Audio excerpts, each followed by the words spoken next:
हर हर महादेव, जय भोलेनाथ। नमस्कार, मैं साधना पांडे मार्गदर्शन पे आपका स्वागत करती हूँ। दोस्तों, इस वीडियो में बात करूंगी प्रदोष तिथि के बारे में। प्रदोष का व्रत किस प्रकार रखना चाहिए और यदि आपने व्रत नहीं रखा तो क्या आप पूजन, आराधना या फिर जो महा उपाय मैं बता रही हूँ आपको वो कर सकते हैं या नहीं। इस वीडियो में आप शिव महापुराण का एक बहुत प्रसिद्ध उपाय है, प्रसिद्ध इसलिए है क्योंकि लोग जो है इससे लाभान्वित हुए हैं, तो इस उपाय को आप इस वीडियो में जानेंगे। बिना व्रत रखे भी आप महादेव की पूजा आराधना से प्रदोष जैसा ही पुण्य फल अर्जित कर सकते हैं। तो यदि आप व्रत रखते हैं तो अति उत्तम, नहीं रख पाते हैं किसी कारण से, तो भी आप इस उपाय को बड़ी आसान तरीके से कर सकते हैं। दोस्तों, इस बार जो है त्रयोदशी तिथि दोनों दिन पड़ रही है, यानी कि 17 अक्टूबर और 18 अक्टूबर दोनों ही दिन त्रयोदशी तिथि पड़ रही है और दोनों ही दिन संध्या काल में, प्रदोष काल में हमें त्रयोदशी तिथि प्राप्त हो रही है। तो ऐसे में ये जानेंगे कि किस दिन आपको व्रत रखना उत्तम होगा और किस दिन आपको व्रत नहीं रखना है। दोस्तों, आप इस वीडियो में जानेंगे पूजा मुहूर्त क्या है और अगली चीज़ आप ये भी जानेंगे कि किस प्रकार पूरी लगन और तत्परता से आप महादेव को आज मना लेंगे।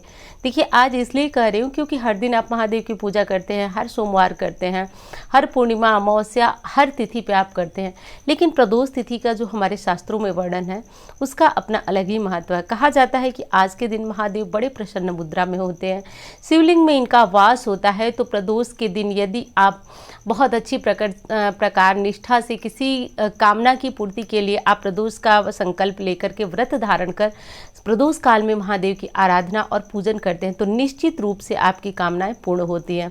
दोस्तों, कहा जाता है कि यदि प्रदोष का व्रत कोई रखता है तो चाहे असंभव से असंभव कामनाएं हो, उनकी कामनाएं पूर्ण कर देते हैं महादेव। शास्त्रों में त्रयोदशी और एकादशी ये दो व्रत ऐसे व्रत माने जाते हैं कि जिनके करने से जन्म जन्मांतर के पाप नष्ट हो जाते हैं और जीवन में आने वाली समस्त बाधाएं, समस्याएं दूर होती हैं।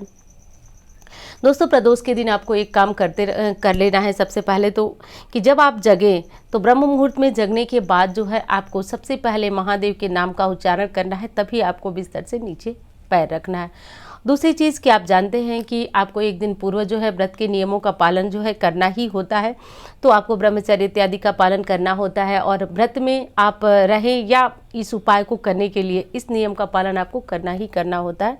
तो आप ये करें और यदि आपने व्रत रखा है तो दातून का प्रयोग करें, कदापि पेस्ट का इस्तेमाल न करें। और यदि आप जो है भोजन लेते हैं तो आप भोजन में बड़ा सात्विक साधारण सा भोजन लेते हैं और भोजन लीजिए। और दूसरी चीज़ के यदि आप और उत्तम बनाना चाहते हैं अपने व्रत को तो नमक भी जो है त्याग दें, मीठा कोई भोजन करके और आप इस व्रत को धारण कर सकते हैं। यानी कि मीठा भोजन जो है आप कीजिए और आप इस पूजा को, इस आराधना को करें।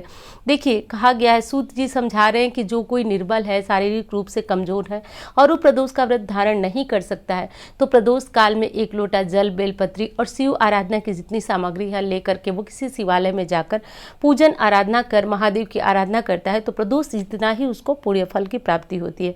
अब ये इसका बिल्कुल अर्थ नहीं है कि आप शारीरिक रूप से असामर्थ्यवान हैं और आपने सोचा कि चलो जब पुण्य फल उतना ही प्राप्त हो रहा है तो हमें प्रदोष रखने की क्या आवश्यकता है। उसका अलग ही महत्व होता है। तो यदि आप सामर्थ्यवान हैं, रख सकते हैं तो अवश्य रखें।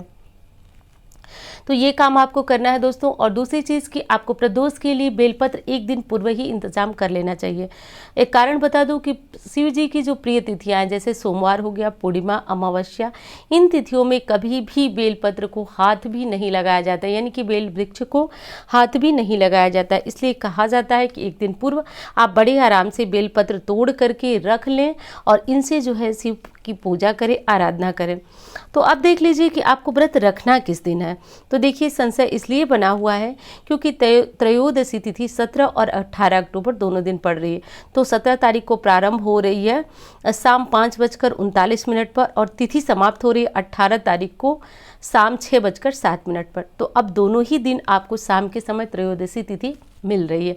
तो ऐसे में बात ये उठती है कि कुछ लोग, प्रश्न आ रहा है, मुझसे भी पूछा जा रहा है, तो कुछ लोग पूछ रहे हैं कि आखिर जब रविवार और सोमवार दोनों ही दिन प्रदोष है तो किस तिथि में प्रदोष रखना उत्तम होगा। तो यदि आप जानते होंगे या पहले से वीडियो देखते होंगे तो एक चीज़ तो स्पष्ट है हमारे शास्त्रों में कि उदया तिथि के व्रत त्यौहार ज़्यादा फलदायी होते हैं। तो इसलिए हमें 18 अक्टूबर को प्रदोष तिथि उदय काल में, यानी सूर्योदय के समय प्राप्त हो रही है। तो सूर्योदय व्यापिनी जो तिथि होती है वो अत्यधिक श्रेष्ठ मानी जाती है। तो इसलिए ये व्रत जो है 18 अक्टूबर को यानी सोम प्रदोष रखा जाए। जाएगा। तो अब आप समझ सकते हैं कि किस प्रकार जो है आपको आज के दिन यानी कि सोमवार के दिन प्रदोष का व्रत रखना है। सोमवार के दिन प्रदोष तिथि जब पड़ती है तो इसका महत्व और अधिक विशेष बन जाता है, इसलिए कि सोमवार का दिन अपने आप में ही बहुत विशेष होता है। आज के दिन महादेव की पूजा आराधना करने से मन की चंचलता दूर होती है और जो भी आपके कष्ट होते हैं यानी शारीरिक मानसिक जो भी कष्ट होते हैं सब महादेव की कृपा से दूर होते हैं। दोस्तों आजकल देखने में आ रहा है कि शारीरिक कष्ट से ज़्यादा मानसिक पीड़ा लोगों को बहुत ज़्यादा आघात पहुंचा रही है। तो ऐसी स्थिति में है तो गाय के दूध से आप महादेव का अभिषेक करें। दोस्तों बिना किसी दवा के भी डिप्रेशन जैसी भयंकर परेशानी से छुटकारा दिलाते हैं महादेव। आप गाय के दूध से मात्र प्रतिदिन अभिषेक करना शुरू कीजिए। कहा जाता है चंद्रमा मन सो जाता, और महादेव की पूजा करने से चंद्रमा बिल्कुल नियंत्रित रहते हैं। और मन पे किसी प्रकार का आघात है तो महादेव की पूजा करें, गाय के दूध से उनका अभिषेक करें। इससे मन की जो चंचलता होती है वो दूर होती है। प्रदोष तिथि में एक चीज़ और आपको करना है दोस्तों कि प्रदोष तिथि में जैसे हम किसी की बुराई न करें, मानसिक रूप से देखिए हम महादेव का पूरे दिन नाम लेते रहे, यही हमारे लिए उत्तम है।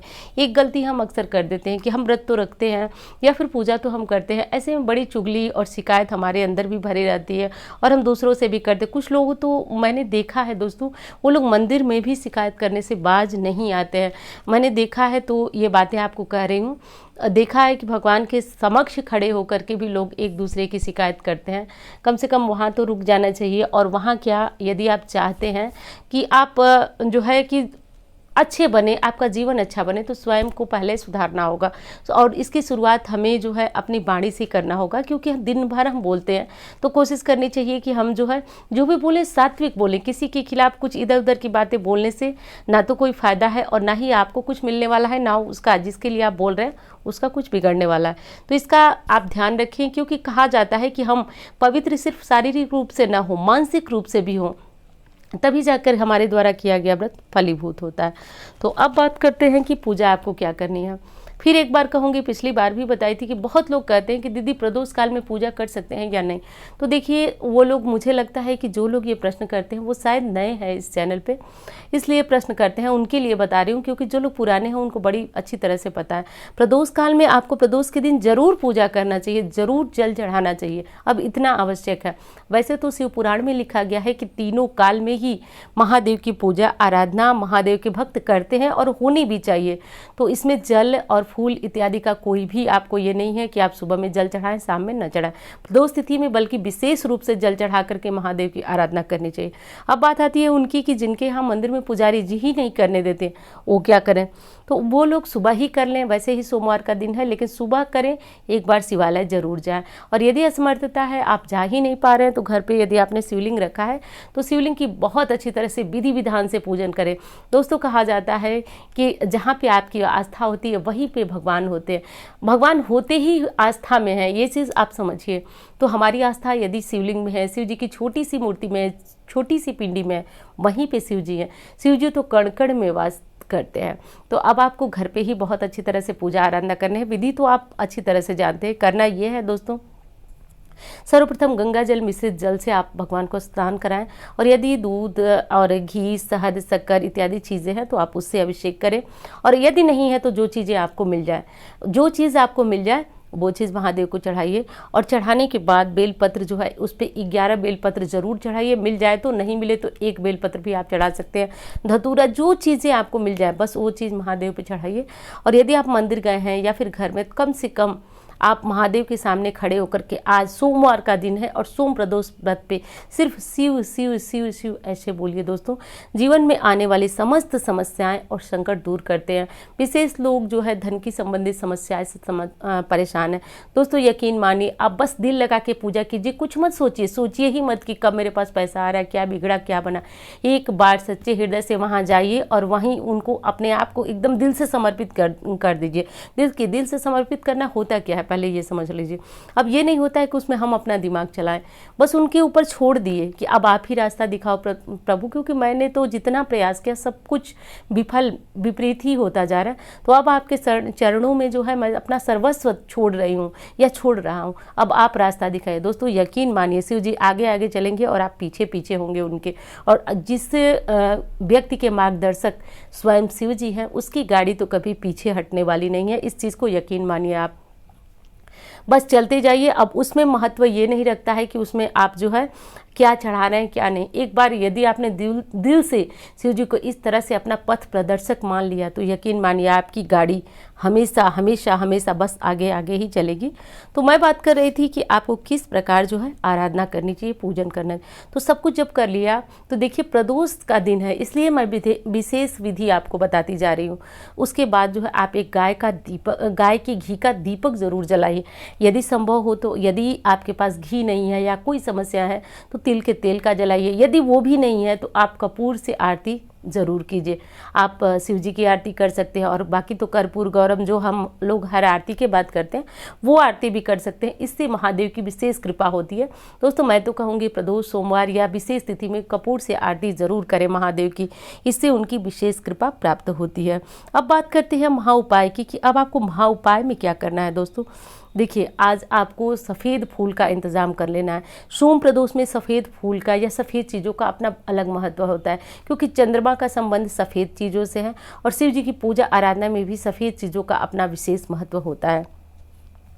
आज के दिन सफ़ेद फूल जो है महादेव को चढ़ाते हुए, और यदि शारीरिक समस्या है या फिर कोई समस्या है तो आप महामृत्युंजय मंत्र आप जानते भी होंगे, इसलिए मैंने स्क्रीन पे लिखा नहीं। ओम त्र्यंबकम यजामहे सुगंधिम पुष्टिवर्धनम उर्वारुकमेव बंधनान मृत्योर्मुक्षी यमामृतात् बोलते हुए आपको शिव जी पे मंत्र पुष्पांजलि करना है। अब आप लोग पूछते हैं मंत्र पुष्पांजलि होता क्या है। देखिए दोनों हाथों में फूल ले लेना है, चाहे 4 फूल हो 2 फूल हो, ले लेना है और आंखें बंद करके ऐसा ध्यान करना है कि आप साक्षात किसी शिवालय में नहीं बैठे हैं बल्कि साक्षात शिव जी के सामने कैलाश पर्वत पे उनके चरणों में ये फूल समर्पित करें। और ऐसा कम से कम 11 बार बोलें और गिनने की आवश्यकता नहीं, बस आंखें बंद करके बोलते जाएँ और बोल करके आप शिवलिंग पे वो चीज़ समर्पित करें।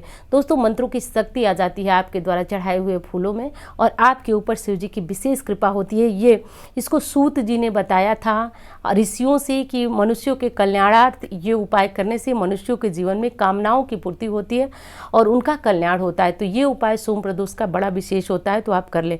अब बात आती है कि जो लोग फूल का इंतजाम नहीं कर सकते, उनको नहीं प्राप्त हो सकता है, तो अब आप क्या करें कि आप हाथों में जैसे अंजलि टाइप बना लें और खड़े होकर के मानसिक रूप से सोचें कि आपके हाथों में फूल है और आप शिव जी पे समर्पित कर, तो जैसे आप फूल समर्पित करते हैं ठीक उसी भांति जो है वह फूल समर्पित करें। दोस्तों हमारे शास्त्र में तो इतनी छूट है कि मात्र आपके सोचने से भी आपको पूजा का पुण्य फल प्राप्त होता है। सोचने का अर्थ कि मानसिक रूप से, यानी कि आपने सोचा कि आपके हाथ में फूल है और आपको फूल चढ़ाने जैसा पुण्य फल की प्राप्ति होती है। तो अब आप सोचिए, और उसका फल इतना ज़्यादा होता है कि साक्षात रूप में आप जो फूल चढ़ाए उससे भी ज़्यादा मानसिक कल्पना करके फूल चढ़ाने का फल।